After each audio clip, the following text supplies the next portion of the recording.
Hi dear ones, how's your shadow work going?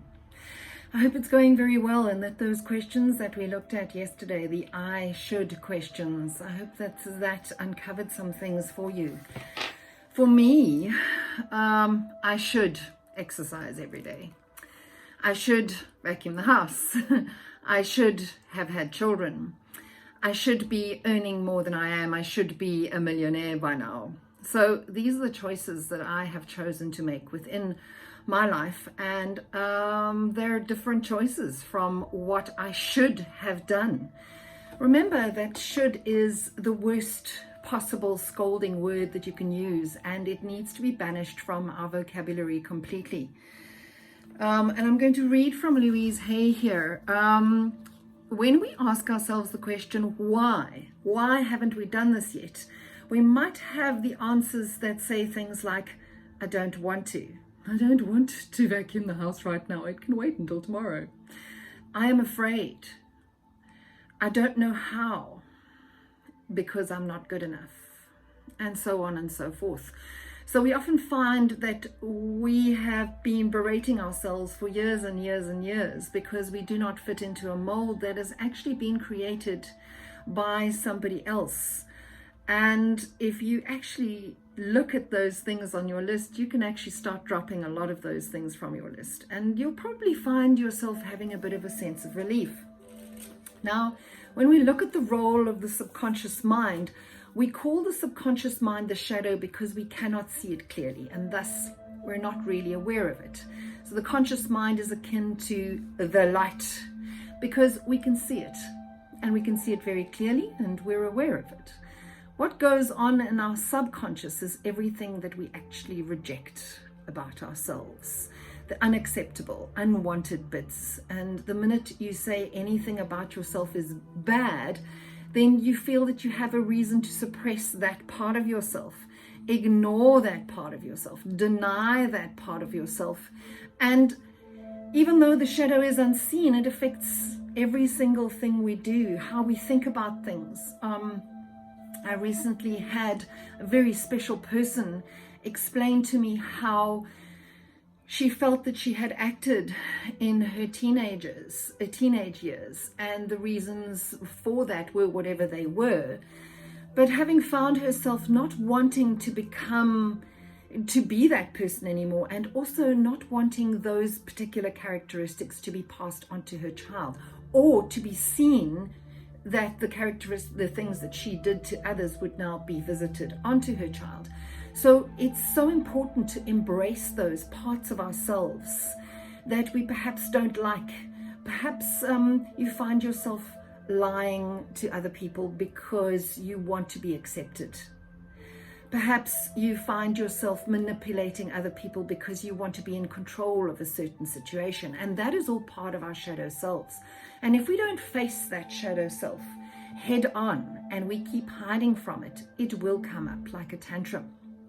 And as we become adults, we feel that we should be able to actually handle this whole situation and life much better than we do. Yet we keep falling into those same unhealthy patterns because it's part of the agreements that we have said yes to, that we have said yes, we agree that life is like that.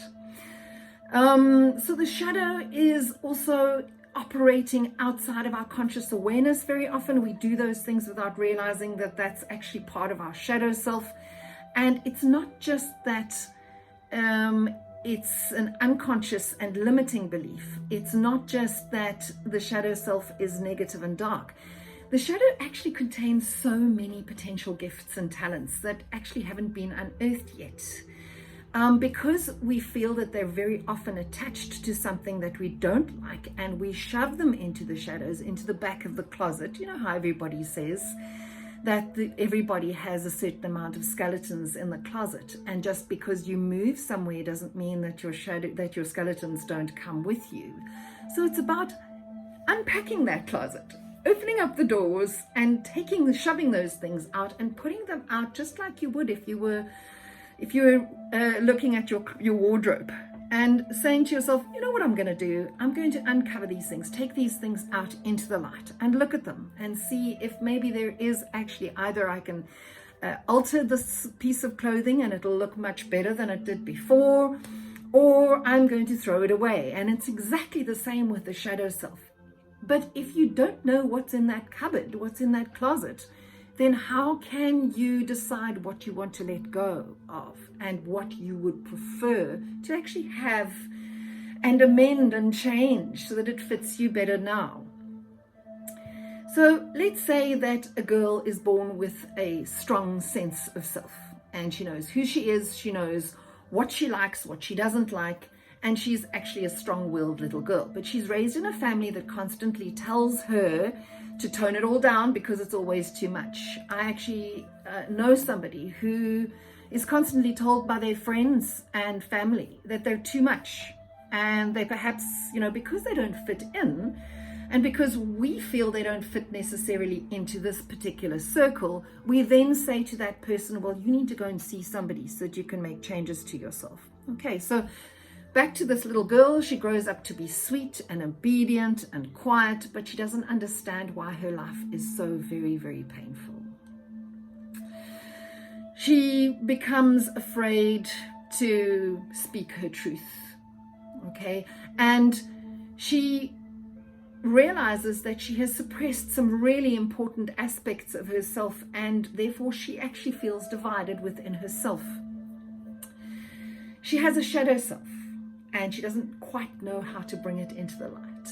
And the reason that positive aspects are contained in the shadow is that we are very often afraid of what other people might think or how they might react when we tap into that shadow self. I'm going to give you an example of my own self.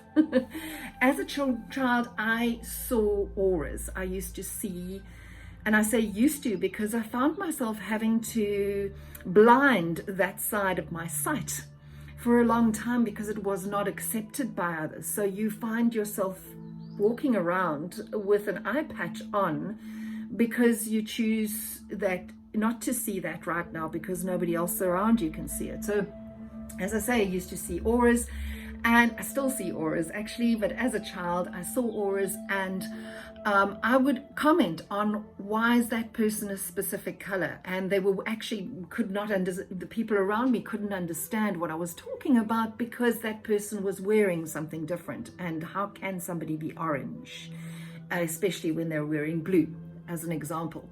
So for a long time I suppressed that gift within myself, and eventually when I opened up my third eye again, and when I was partaking in my Reiki practitioner and master's course, I realized that that was actually what I was actually seeing, not understanding the auras. But of course now understanding the auras so much better, I actually am able to close my physical eyes and open up my third eye, just like I did with my shadow self, and am able to then see auras, which means I am so much more useful in the healing of other people, because I'm able to see perhaps what they need or where they are vibrating and on which frequency.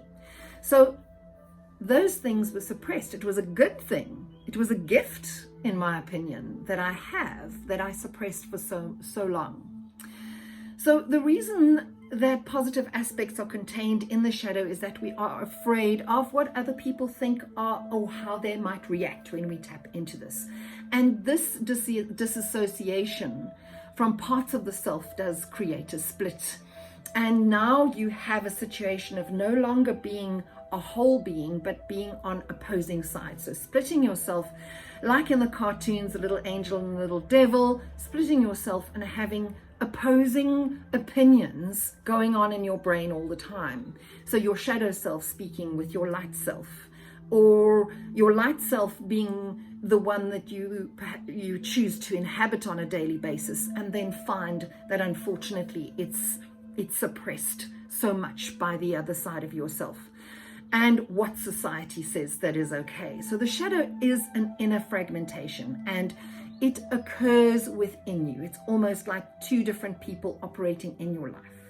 And you might very well in your life have met the sweetest, kindest person, and in the blink of an eye, something happens and boom, 180-degree turnaround, and they turn into something else, and they become mean and scary, and they throw tantrums or they freak out. And you think to yourself, how on earth did this person turn into a crazy psycho? And that's because they have two parts of themselves operating in their life, and their shadow part took over when they got triggered. So we often underestimate the shadow and thinking that it has no power over us. But this is wrong, because the shadow is actually incredibly powerful. And this is why reaching through that veil of division is so important, to be able to embrace your shadow self, bring it out into the light, embrace all of the things that come with that, including the little things that you felt that you suppressed from very young. And when we actually take the exercise, which I will give you tomorrow, in trying to figure out when was the first time that you felt suppressed, and we go back into that little person, and we then decide to physically actually think loving thoughts towards the time that it happened, to the situation that happened, and perhaps even the person that had made us feel inferior at some stage. So it's important for us as a whole being to act as a whole being. And this is what our shadow work is about. So enough for today. We only have a short amount of time every day because I don't want to bombard you with too much information. I think that is more than enough for us to consider and think about today. Bring your shadow self out of the closet. Unpack that closet, bring it out, look at all of those talents and abilities that you might have suppressed for such a long time. Look at those and see how you can amend them and change them for something that works in your life today. And if you need any support and any help with this, please book a one-on-one session with me. I am so forever delighted to be able to assist you in your healing and in bringing those shattered parts of your spirit together so that you may feel more whole, complete, and you may continue progressing on your journey of self-healing. And of course, self-healing means we love ourselves even more when we know why we are like this, and when we are bringing ourselves and we're healing ourselves together. Okay, so dear ones, once again, please remember our foundation of the 4 agreements and the 5 Reiki principles. You know them very well by now. Love and light to you all. Namaste.